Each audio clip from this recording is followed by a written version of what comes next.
오늘 하나님이 주신 말씀은 요한일서 5장 13절에서 21절까지 말씀입니다.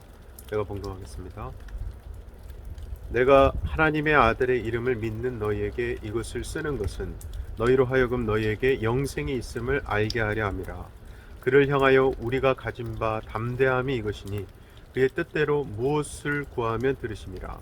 우리가 무엇이든지 구하는 바를 들으시는 줄을 안즉 우리가 그에게 구한 그것을 얻은 줄을 또한 아느니라. 누구든지 형제가 사망에 이르지 아니하는 죄에 범하는 것을 보거든 구하라. 그리하면 사망에 이르지 아니하는 범죄자들을 위하여 그에게 생명을 주시리라. 사망에 이르는 죄가 있으니 이에 관하여 나는 구하라 하지 않노라. 모든 불의가 죄로 돼 사망에 이르지 아니하는 죄도 있도다. 하나님께로부터 난 자는 다 범죄하지 아니하는 줄을 우리가 아노라. 하나님께로부터 나신 자가 그를 지키심에 악한 자가 그를 만지지도 못하느니라.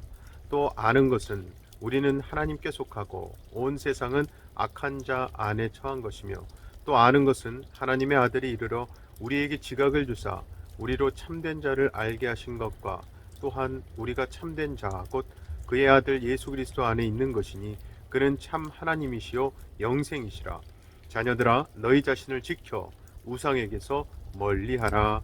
아멘. 작은 새가 지저귀는 것도 의미가 있고요. 밤과 낮이 있는 이유가 있고요.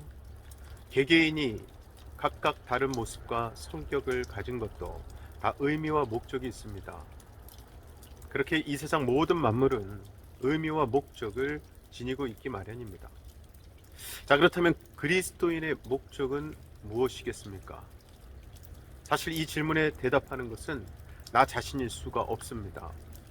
그리스도인이 따르는 주님, 그분의 말씀만이 우리의 목적에 대해 대답해 주실 수 있는 거죠.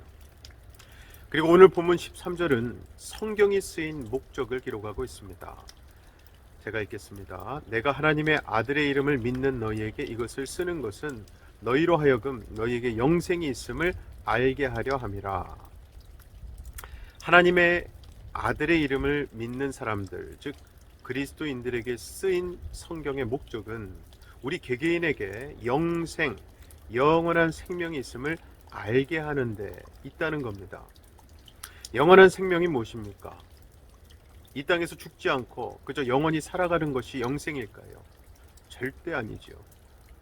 하나님께서는 본문 20절을 통해 영생에 대해 이렇게 말씀하십니다. 또 아는 것은 하나님의 아들이 이르러 우리에게 지각을 주사 우리로 참된 자를 알게 하신 것과 또한 우리가 참된 자 곧 그의 아들 예수 그리스도 안에 있는 것이니 그는 참 하나님이시요 영생이시라. 아멘. 즉 영생이란 한마디로 예수 그리스도 안에 있는 것입니다. 즉 영혼의 근원이며 영혼 속에 계신 전능한 하나님 아버지와의 결합을 의미하는 것입니다. 고로 다른 표현으로 영생이라 함은 전능한 하나님을 모시고 그분과 동거하며 동행하며 그분과의 사귐이 깊어지는 것입니다. 그리고 그러한 주님과의 동거와 동행, 사귐은 나의 삶, 나의 현실 속에서 이루어집니다. 그럼 왜 사도 요한이 영생의 정의를 내리는 것인가? 당시 이 요한일서의 수신자들은요, 큰 신앙적인 도전을 마주하고 있었기 때문입니다. 영지주의의 도전인데요.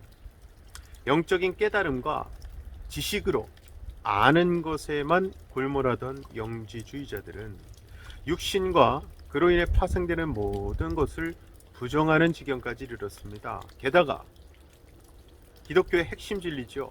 하나님의 아들 예수 그리스도의 육신을 입은 성육신 사건까지 부정하게 됩니다. 또한 그들은 하나님께서 부정한 사람의 육신으로 십자가를 지신다는 사실을 결코 용납할 수 없었다는 거예요. 그들에게 있어서 영적인 깨달음이 중요했기 때문에 그들은 현실의 모든 문제는 그렇게 무시해버렸습니다. 그래서 그 당시 그들의 잘못된 가르침이 교회와 성도들의 근간을 흔들게 된 거죠. 그래서 사도 요한이 이것을 바로잡기 위해 편지를 쓴 것이 요한일서입니다. 요한은 자신이 만난 진리의 근원이신 예수님을 요한복음 1장 14절을 통해 이렇게 증언합니다. 말씀이 육신이 되어 우리 가운데 거하심에 우리가 그의 영광을 보니 아버지의 독생자의 영광이요 은혜와 진리가 충만하더라. 즉 요한이 경험한 하나님의 아들 예수님은 결코 영적인 존재에 불과하거나 어떤 관념적인 사상이 아니었습니다. 모든 인류의 죄를 사하기 위해 스스로 연약해지신 하나님이셨습니다. 고로 예수님은 실제로 존재하셨던 분입니다. 그리고 그 예수님께서 요한에게 주신 사명은 육신의 일과 무관한 영적 사역이 아니었습니다. 오히려 요한의 사명은요, 고된 노동에 가까웠습니다. 왜냐하면 십자가 위에 달린 예수님께서 요한에게 특별한 임무를 주셨는데 그게 모친 마리아를 모시는 일이었거든요. 구전에 의하면 마리아는 장수했습니다. 그리고 주님께 마리아를 모시라는 사명을 받은 요한은 다른 사도들이 순교로 세상을 떠난 뒤에야 뒤늦게 복음의 현장으로 돌아올 수 있었습니다. 그렇게 영지주의자들의 관점에서 보면 요한은 하등한 육신의 일을 했지만 요한의 영성은요, 영지주의자들은 말할 것도 없고 다른 사도들에 비해 절대 떨어지지 않았습니다. 오히려 그들의 영성을 압도하는 깊이가 있었죠. 어떻게 요한이 그렇게 될 수 있었는가? 어부로서 참 거칠고 약삭발랐던 요한은요, 40년 가까이 오직 마리아를 동양하는 일을 통해서 서서히 바뀌었던 겁니다. 그가 그렇게 사랑을 전하는 사랑의 사도로 변한 것은 주님께서 주신 사명을 통해 영생의 참 의미를 알고 체험했기 때문입니다.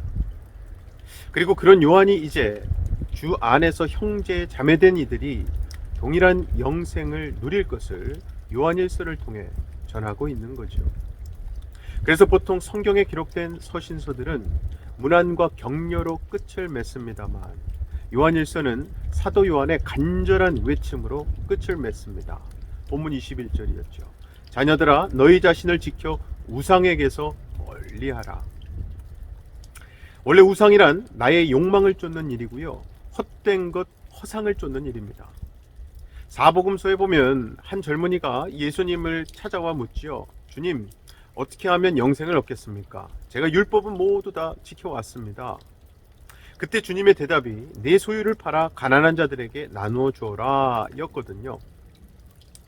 그때 주님의 그 말씀이 청년의 가슴에 비수처럼 꽂혔습니다. 성경은 부자였던 그 젊은이가 근심하며 돌아갔다고 기록합니다.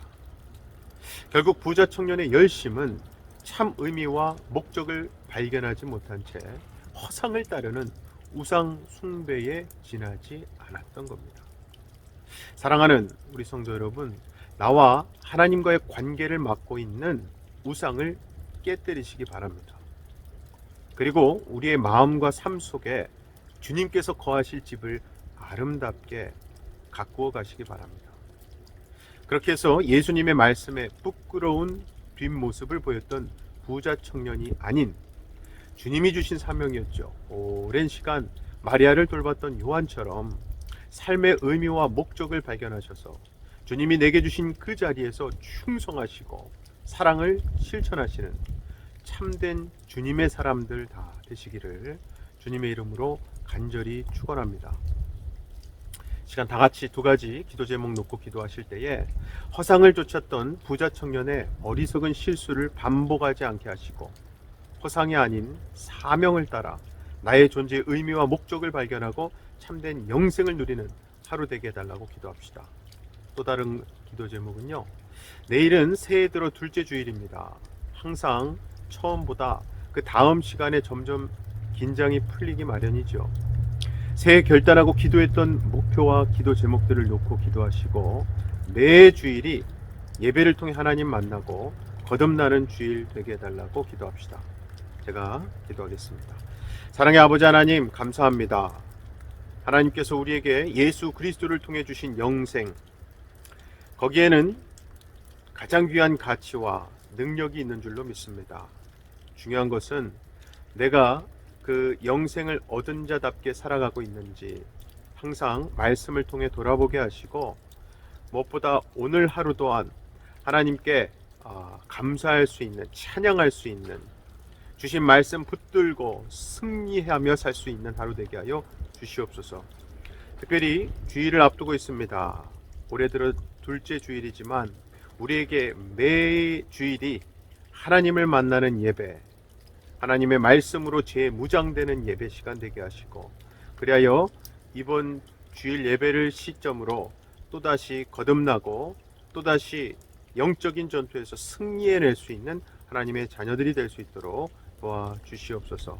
믿고 감사드리며 예수님 이름으로 기도하옵나이다. 아멘.